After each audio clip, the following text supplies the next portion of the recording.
இது பார்த்தீங்கன்னா இது முந்தி டிசைன்ஸ் ஃபுல்லாக இந்த மாதிரி வரும்.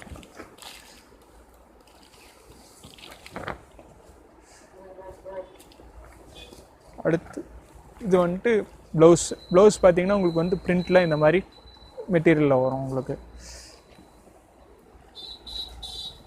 இதோட கலர்ஸ் பார்த்தீங்கன்னா இந்த மாதிரி வரும்.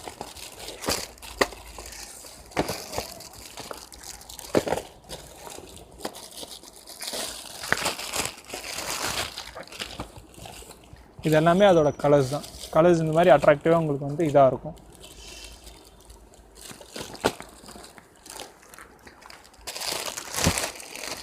அடுத்து அதே கிரேப் சில்கில் 360 rupees. இது பார்த்தீங்கன்னா உங்களுக்கு வந்து கிரேப் சில்கில் ஜக்கார்டு ஒர்க்கு இந்த மாதிரி உள்ளே வந்துட்டு இந்த ஆப்பிள் டிசைன்ஸு இந்த மாதிரி எல்லாம் வரும். இது பார்த்தீங்கன்னா முந்தி